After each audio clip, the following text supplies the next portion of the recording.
আমাদের ভিডিও বানায় রাজনীতি খাইয়ে দেবে। এত আম্মকের দল তারা ভিডিও বানায় আমাদের রাজনীতি খাইয়ে দেবে। আমাদের রাজনীতি এত সস্তা। হ্যাঁ, মির্জা ফখরুল সাহেবকে বানায় ভারতের দালাল, আমির খসরু মাহমুদ চৌধুরীকে বানায় ভারতের দালাল, রুমিন ফারহানাকে নিয়ে ভিডিও বানায়, সালাউদ্দিন সাহেবকে নিয়ে ভিডিও বানায়, জামাতের নায়েব আমির তাহের সাহেবকে নিয়ে ভিডিও বানায়, আমাদেরকে নিয়ে বানায়।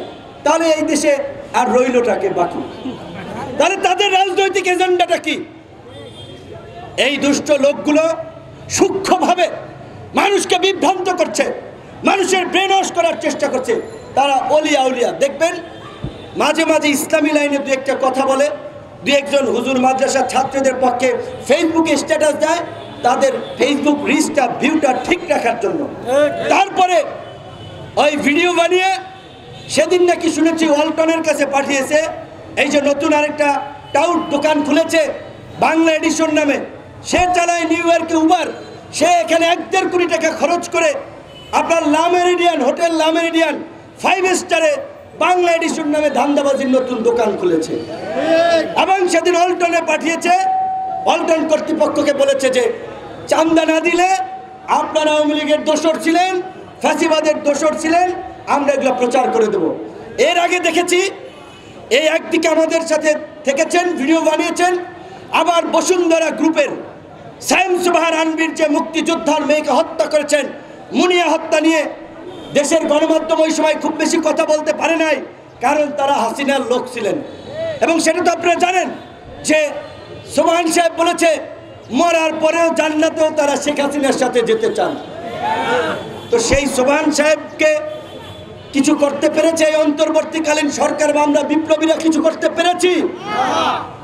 তার হাতে হাত করা পড়াতে পেরেছি? বরঞ্চ এই সোবহান সাহেবের 5-6টা মিডিয়া এখনো ধারাবাহিকভাবে প্রোপাগান্ডা ছড়িয়ে যাচ্ছে। তো তাহলে ফ্যাসিবাদ কারা প্রোটেকশন দিচ্ছে? এটা কি বিপিনুরের গণ অধিকারের ক্ষমতা আছে এই দুর্বৃত্তদেরকে প্রোটেক্ট করার? এগুলো সরকার করছে, কিংবা বিভিন্ন রাজনৈতিক দল করছে যাদের ক্ষমতা আছে। আমাদের ক্ষমতা নাই, যেখানে আমরা এগুলো প্রোটেক্ট করছি না। সেই মুনিয়া হত্যার বিরুদ্ধে কোনো কথা বলে নাই।